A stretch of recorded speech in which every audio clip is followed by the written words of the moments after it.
And that phrase is one of the top phrases that's quoted in General Conference. There's been articles and books written about the natural man as an enemy to God. Yeah, right? okay, yeah. And everybody's speculating about what it meant. But if you read Jonathan Edwards, you know exactly what it meant. Yeah. And I see Jonathan Edwards' writings preparing Joseph Smith for the restoration. I'm spending money like I just got paid. $100 bills, tell them keep the change. The natural man is an enemy to God. Is that a phrase that can be laid at the feet of Jonathan Edwards? Sure, totally. Pop a bottle, about to make it rain. Let me give you something now to celebrate. Come on. It wasn't just the terminology, it was also the concepts, because Jonathan Edwards talked about the restoration. If you're wondering why I move the way I do, I just feel so good. The phrases it just recalled is the scene of wickedness, of continual wickedness. Okay, yeah. That's out of Jonathan Edwards also. A scene of continual wickedness. Yeah. Actually, I would say that's more out of like Fallout 4, the video game. Well, they copied it from Jonathan Edwards. Okay, just like a scene of continual wickedness.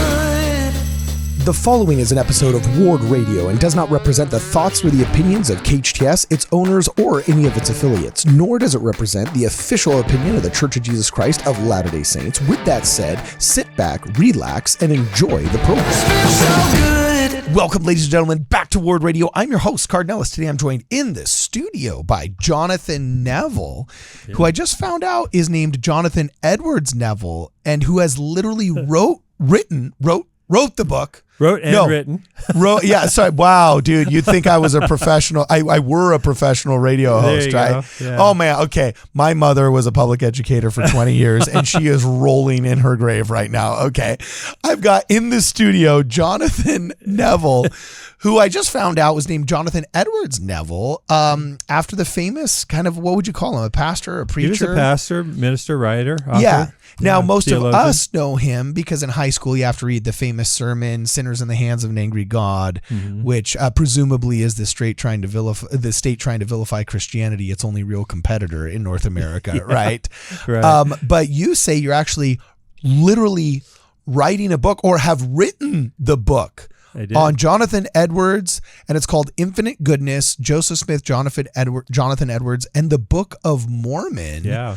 Where you have made a database of all of the influences of Jonathan Edwards on the Book of Mormon. Now, I'll be honest with you. The only time I ever hear these arguments, they're actually usually from antis who are trying to discredit the Book of Mormon and say, Joseph Smith, he was just a lazy con man who was just co-opting Jonathan Edwards. And, and they make him out to be this, like this wildly lazy bonehead, knuckle-dragging troglodyte when that's necessary for the argument. Yeah. But then all of a sudden, okay, well, how'd he get his books? Well, he snuck into the library at Dartmouth and the unpublished manuscripts. He sequestered them from the authors. He's a brilliant scholar. And then all of a sudden he's a brilliant scholar when they need him to be a brilliant con man, right? So anyway, what's the deal with Jonathan Edwards? Who is he and how did he influence Joseph Smith, the Book of Mormon, the Church of Jesus Christ of Latter-day Saints? Jonathan Edwards, go. All right. Jonathan Edwards Neville, go. Okay. So the way this all started is I still believe Joseph Smith translated the plates. Yeah. Which is unusual nowadays because people think he read it off a stone. But you just like giving ammo to our enemies. Yeah. Well, I'm just kidding. Well, and I came up with this aphorism that evidence of composition, which is what they're always talking about, is also evidence of translation. Because the only way to determine whether a book was translated or written is what the author says about it, right? Okay, rock on. And for example, I've read lots of Leo Tolstoy's books, and they're in translation because I don't read Russian. But if someone didn't tell me they were translated, I would think he wrote it in English. And so there's really no distinction between translation and composition other than what the author says. Okay. And so one of the things I was interested in is the non-biblical language that's in the Book of Mormon. We all recognize there's direct passages from the King James Version, Isaiah and Matthew and so on. And there's also a lot of biblical language that's interwoven throughout the Book of Mormon, which we would expect from someone who is familiar with the Bible. Well, it's even interwoven in just regular, normal street speak in North America. Yeah. So, of course, it would be in the Book of Mormon. And there's even been a book written about how early Latter-day Saints who read the Book of Mormon started incorporating Book of Mormon language in their everyday speech. Yeah, how many times do you hear in a day an eye for an eye? How many times do you hear do unto others as Right. you would have done unto you. So, and English language is highly influenced by the King James Version, as well as Shakespeare and other influential people. Okay. And so I made a list of about 700 words that are non-biblical that are in the Book of Mormon. And I thought, well, where did those come from in Joseph's environment? I had some time when we were living in Africa to do all this, and I started looking at the Palmyra newspapers, and I found a lot of the terminology there, but not very much, say 10% of the non-biblical language. Wait, the Palmyra newspapers, is there just a library that has a big fat stack of them there still? Yeah, Are they like all on actually- the cringy microfiche? Like, what's well, the I deal? downloaded PDFs of them. Oh, okay. And so I rock got on. PDFs of all these newspapers from about 1823 to 1829, roughly. And when you go through there, you can kind of see some of the non-biblical Book of Mormon language in there. Okay. But I was also doing Google searches and other searches for this terminology, Google Books and so on, and the Evans database that's in the Word Cruncher program, this type of thing. But I kept coming up with Jonathan Edwards, especially for phrases. Not just for words, but for phrases. And I had no connection between Joseph Smith and Jonathan Edwards. But then I noticed in one of the Palmyra newspapers, they were advertising books on sale. And one of the items in there was Edwards 8 volumes. Okay. So I looked into that, and it turns out there was an 8-volume set of Jonathan Edwards' works that collected works of who they call President Edwards, because he was president of, I think it was Rutgers University. Oh, okay. Yeah. And it was published in 1808. And so as I started doing this research, I know from past experience you have to get the original books, because when they digitize them, they make mistakes. So I got on eBay, about an Wait, but what do you 1808 mean by they make mistakes? Well, when they digitize documents, very often. Oh, they just like scan a PDF. And then when they Yeah. scan the PDF, maybe it there's misrepresents. typos or okay. you know. So when you do a word search on a digitized database, you don't always get the right hits. Okay. And so this is how meticulous I am in my research, right? Okay. So I purchased an 1808 set, this 8-volume set, and I was reading through that, comparing it. There's a Kindle version that has some errors in it, and then there's the Jonathan Edwards Center at Yale University, where he graduated from when he was a teenager, actually. And he, using all these references, I started finding more and more non-biblical Book of Mormon language. Okay. And one of the examples that I use is natural man is an enemy to God in King Benjamin's address. And Jonathan Edwards had written an entire sermon on how natural men are God's enemies, using natural man as an enemy to God. Yeah. Okay. And when you have the actual book, you can see. And it was this fiery and brimstone-y, like, you're all going to hell. Actually, it was very interesting, because if you read what King Benjamin said, he explained how to overcome that, but he never defined how a natural man is an enemy to God. He just made the statement. You have to read Jonathan Edwards to understand what that phrase means. And that phrase is one of the top phrases that's quoted in General Conference. There's been articles and books written about the natural man as an enemy to God. Yeah, right? okay, yeah. And everybody's speculating about what it meant. But if you read Jonathan Edwards, you know exactly what it meant. It was like, I give the analogy to, if you read the Book of Mormon, it refers to the law of Moses, but never explains the law of Moses. You have to have the Bible to understand what the law of Moses is, right? Oh, that's good. Okay. Right? And so to understand what the natural man as an enemy to God means, you have to read Jonathan Edwards. Oh, that's intriguing. Okay. And there's lots of other examples of this. And so I started doing this collection of databases of non-biblical Book of Mormon terminology for 2 or 3 years, and I was accumulating this, and I showed it to a few people, and they said, "You've got to publish this." And I thought, well, I don't really feel compelled to publish it, but it got to a point, kind of hit a tipping point, where enough people were telling me I needed to publish it, so I did, and it's the book Infinite Goodness. Wow. And in this book, Infinite Goodness, I talk about Joseph Smith as a young seeker. You know, there's 2 narratives about Joseph Smith. You alluded to one of them a minute ago. Yeah. The idea that he was educated from his brother's time at the university, you know. And all that. Okay. They make him out to be like Stephen Hawking, exactly. just like without the wheelchair and a limp. Right, You know what I'm saying? right. But it's like, there's no way. All right. Okay. Of course not. There's no way. Okay. I'm the smartest guy on the planet, not Joseph Smith. You know what I'm saying? So, no, But then the opposite narrative is that Joseph Smith was just a dumb farm boy that God kind of touched, like the Order of the Arrow they used to do in Boy Scouts. You know, you tapped out, and all of a sudden he became this great prophet. And neither one of those narratives and then also makes some sense to people me. like completely dog on him. Like I know Emma Smith said that he could not form a sentence, a cohesive sentence, but like at the same token, like he didn't have traumatic brain injury from a motorcycle accident here either. All right, exactly. So it's like chill out. Well, so I came across a real interesting interview that Joseph Smith did. And he said, he was asked how to tell about the restoration of the gospel. And he said, well, it started when I was about 6 years old. You know, we all think it started with the first vision, right? That's not what he said. He started when I was about 6 years old. And so I started revisiting his own statements, his 1832 history and so on. And he was a real seeker because I think of that leg surgery that he had. It was a near-death experience. And I've had a near-death experience. Other people have. When you have that, it changes your worldview. And you become more of a religious seeker. You have that experience of kind of experiencing a different reality. And I think he was in that same position as a young boy. He's a life-threatening situation. And for around 3 years, he was laid up on crutches. Yeah. And what was he doing during that time? Well, I think he was reading Christian literature, which was the most abundant thing.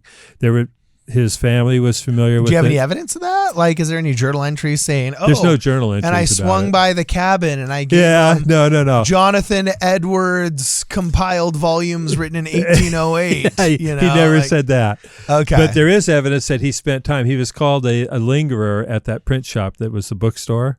Okay. One of the people there, and they said he was there. He was annoying. He was there all the time as a lingerer. I can't remember the exact phrase, but a lingerer of some sort. And to the point where, and he said they would take the dabber for the printing and hit him in the face with it to blacken his face just to get him out of the shop. And yeah, see, and he also said that he had an intimate acquaintance with those of different denominations. And interesting. And for a long time, it's been assumed that meant he knew a bunch of ministers intimately, but there's no evidence of that. He was an exhorter at some point, a Methodist exhorter, I think. But he said in his own handwriting, he had an intimate acquaintance with those of different denominations.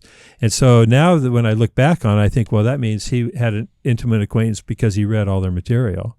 And he was... It was interesting when I visited the Museum of the Bible in New York, they had examples, or in Washington, D.C., they had examples of these little pamphlets that would circulate. Yeah. Just, one sheet folded with sermons on it, Jonathan Edwards sermons, among others. Yeah, okay. And they were in Christian newspapers all over the place. So it wasn't just this 8-volume set. But the existence of this 8-volume set on sale in the print shop where he was a lingerer was pretty significant. And getting back to this natural man as an enemy to God, if you have the actual volume that's in, the preceding sermon is Joseph's temptations in Egypt. It's about Joseph in Egypt. Okay. And you can imagine young Joseph Smith, a teenage boy, what article is going to be interesting to him, right? Joseph's temptations in Egypt. He's going to be interested in that. If he read that article, the very next one was natural men are God's enemies. And it talks about all well, that. now, so here's my only question. Here's my only pushback. Yeah. All right. We know he was a lingerer. We've been able to verify that through the historical record because you've got some kind of primary source material. I presume some kind of journal of the Palmyra print shop owner or something, right? Yeah. And we know that Jonathan Edwards in 1808 did indeed print some books that have some phraseology that you have been able to trace in your database that has made it into the Book of Mormon. But I don't see a slam dunk here that he was really directly influenced by Jonathan Edwards because, for example, I said this in the previous hour, sometimes I joke with people that I talk like a Ninja Turtle or like a 90s surfer or whatever because, I don't say I use the phraseology of Bill and Ted's Excellent Adventure because, Keanu Reeves was my neighbor and the script writer for Ted, was my uncle. And therefore, Bill and Ted's Excellent Adventure or their bogus journey for the initiated. Yeah. You know what I'm saying? Yeah. Directly influenced me when that kind of nomenclature, that kind of speech, that kind of talk, for lack of a better term, just exists in the zeitgeist of guys my age that went to high school in those years. Yeah, I get that. And so how do you not know that maybe... And by the way, who's to say that Jonathan Edwards even initiated this speech? How do we know that Jonathan Edwards wasn't just influenced by that same zeitgeist, was Right. influenced by that same cultural and social norm, and by that same grammar, and so on and so forth. And he just happened to be the most famous religious speaker and writer of the time. Therefore, people falsely attribute to him a speech that was just more folkloric, or more, not folkloric, but more just common. Yeah. Right? How do we know that just wasn't the educated parlance of the day amongst religious that's scholars? all. You know, I always talk about multiple working hypotheses, and that's definitely one of them. No, So that's just the excuse you use to piss off all of the Mesoamericans. I'm just kidding. That's how I really roll. I really go all with the that. Mesoamerican archaeology guys. Look, I'm just trying to do multiple hypotheses here. No, I'm just kidding. Well, and on the translation, same thing. No, so it's a question of how much evidence do you have to accumulate, right? And so when I did this database, when I published that book, I had just a few examples in there. Okay, yeah. And then, but over the time, I keep adding and adding. In the last month, I've added a few more phrases, not just words. Now it's phrases. Okay, well, in the last 10 minutes of this not podcast, of this radio program, you gotta tell us what are the smoking guns that you found? Well, there's lots of them in there. I don't have the book in front of me here to refer to them, but there's well, the first three that come to mind. The first three that come to mind. Well, I mentioned national man as an enemy to God. There's another one. The Mormon referred to wickedness. What was it? Never was happiness. No, it's not that one. It's another one. It's a long phrase that talks about wickedness. It's right out of Jonathan Edwards. I mean, there's hundreds of them. So Really? that's why it's hard for me to come up with it. So Well, what I either ended way, up let's doing, start out with the natural man as an enemy to God. Is that a phrase that can be laid at the feet of Jonathan Edwards? Sure, totally. Yeah, because the Bible refers to natural man. So just like Victor Hugo can be credited with very specific phrases, and just like, who was the philosopher that said "cogito ergo sum," I think therefore I am? Come on, who was that philosopher? Oh gosh, this is so Pascal? embarrassing. No, René Descartes. Oh yeah, Descartes. That was it. So just like we can say Descartes wrote "cogito ergo sum," therefore anybody that is saying "I think therefore I am" philosophically of it. is mentioning phraseology that originated with Descartes. That's right. So the natural man is an enemy to God. We have been able to prove that originated with Jonathan Edwards. And there's several of them like that also. Interesting. So what I did, let me get back to this database, because I kept accumulating more things. I had critics, of course, on the Interpreter saying pretty much what you were saying about how, well, it's just in the zeitgeist and language. Who's the Interpreter? Oh, it's a LDS journal. I wouldn't recommend it. Oh, savage. There's probably going to be some very angry comments here. There will Interpreter Foundation, I think I've heard it like called. That, yeah, right? Yeah. Interpreter people, reach out on the website. Yeah. We'll gladly have you on. We love you, but, seriously. We love you, but our stuff is boring. Is that what you're saying, or what? It's questionable, put it that way. Oh, that's savage. Okay. We do have a policy on this program. If your name is invoked, you're allowed to defend yourself. Yeah. So we'd love to have them on. Reach out on the website. I'd love to talk to them myself. I've offered to have lunch with them and stuff. They refuse. They don't want to get to know me. But anyway, that's a separate issue. So I was accumulating this database, and it ended up 1,500 pages of these correspondences or convergences, let's say. Yeah. And I published those separately on Kindle. It was too thick to have a book. And so I have the book Infinite Goodness, but then there's a supplement on Kindle widely available. And even on the MoBOM website, I have a section on Jonathan Edwards that people can look at and see some of these. But it wasn't just the terminology, it was also the concepts, because Jonathan Edwards talked about the restoration. He talked about the latter days and how God would have this great work, and the church would prosper. All these things that the restoration through Joseph Smith was a fulfillment of. So I see Edwards. Well, let me back up. I mentioned that Joseph Smith was a young seeker because of the leg surgery. Yeah, and I see Jonathan Edwards' writings preparing Joseph Smith for the restoration, giving him the idea, the kind of the context, to promote his seeking, so that when the Lord actually did reveal the Book of Mormon to him, and he was translating the Book of Mormon, he could see how this was the fulfillment of what Jonathan Edwards had been looking forward to. And not just Jonathan Edwards, but Christians in general. And that's why it's such a nice blend between traditional Christianity aspirations and the things that people wanted to see happen in the latter days, and the restoration is the fulfillment of those aspirations. And they've been blinded by it a little bit because of the sectarian controversy and competition and all that. But if you read what Jonathan Edwards said about what the Lord was going to do in the latter days, the restoration fulfills all those. It's beautiful. Interesting. Yeah, it's really So are you cool. saying he's kind of like a minor prophet in the wild or what? I would say so, yeah. He was kind of like a... But wasn't there some crazy stuff that Jonathan Edwards said too? Because I'm sorry, maybe this was just my secular public education, and they're always trying to vilify Christians as either irrational or dogmatic or violent or whatever. I remember I had to read, and I'm not kidding you, it was probably like 11th grade. It would be in 10th there. grade history or something like that. I'd read Jonathan Edwards, and I just remember the teacher kind of going off on like, well, this is evidence of how like religion is bad and they all think we're all going to hell. You know, I was like, that's right. Geez, man. And I remember thinking like, glad I'm Mormon and not regular mainline Protestant, because we don't get these sermons at church, man. But was that just a misrepresentation of him? You actually say not really. I guy? mean, people ask me all the time, well, he was a Calvinist, and Jonathan Edwards at one point said, I'm not a Calvinist, but he was very much similar to that. He did talk about damnation and hell, but so does the Book of Mormon. I did an analysis once. Like those make fun movie villains, but not real life people. Yeah. Well, and the thing is, I've asked people, LDS people, I said, how many times does the Book of Mormon talk about hell? And they said, well, it doesn't really, but it's throughout there. A couple of times. A couple of times more than the New Testament does. And really? Yeah. And and it talks about very much Edwardsian terminology relating to hell and damnation and all that stuff. Now, this has gotten a lot of attention. Didn't you say some bigwig scholars have really liked this database? Yeah, well, it was built? interesting. I talked about this with Richard Bushman, for example. And he told me Richard Bushman, huh? Richard Bushman. Are you down with Richard Bushman? He's fantastic. Did you go get coffee together? No,